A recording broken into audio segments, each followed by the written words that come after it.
You understand? It's about human beings selling themselves out. The echelon attitude here, the needs of the few outweigh the needs of humanity. And sorry, that just isn't right. But it's going to have to be humanity that's going to rise up and take the stand. You're just going to have to turn off your televisions. They're going to have to get in their car. They're going to have to fire everybody in Washington, D.C. that knows and does nothing. And they're going to have to do something. This apathy's got to end. Otherwise, the way we live is going to end. Period. That's the bottom line. And I'm not coming from a fear space. I'm really quite angry about the apathy and the fact that, when people give lectures and try to tell us, people want to stand up and fight with them. Look at what's happening around us. The indications are everywhere. Everywhere. The truth is now an obscure thing. The lie is the norm. There's something wrong here. What's wrong with this picture? None of this is right. We would have never meant to live this way.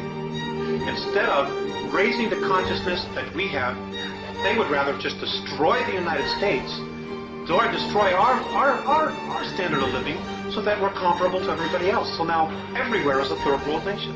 And that's exactly what they're doing. And they're doing it for power, for greed. We're selling out our own, and it pisses me off. Somebody's got it. But nobody will tell the truth. Nobody will come out and say, hey, we've really been sold out.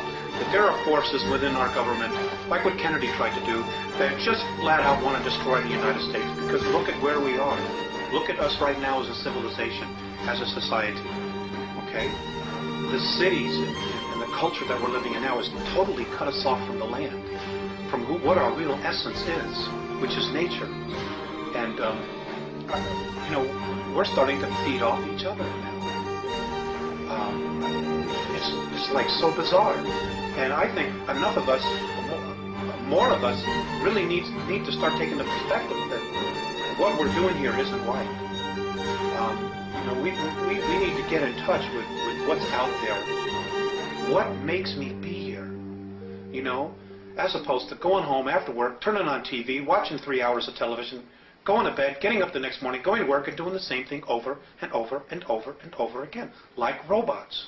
Throw the televisions away. Just throw them away.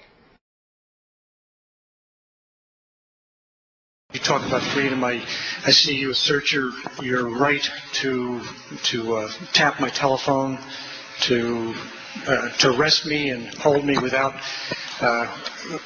charges, to try to preclude me from breathing clean air and drinking clean water and eating safe food. If I'm a woman, you'd like to restrict my opportunity to make a choice. I'm not your favorite guy. Go ahead.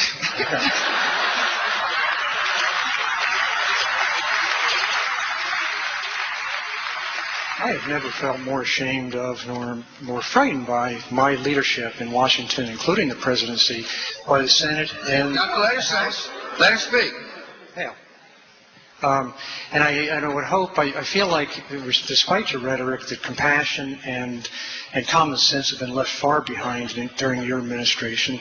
And I would hope from time to time that you have the humility and the grace to be ashamed of yourself, inside yourself. I want to start off with what you first said, if you don't mind. You said that I tap your phones.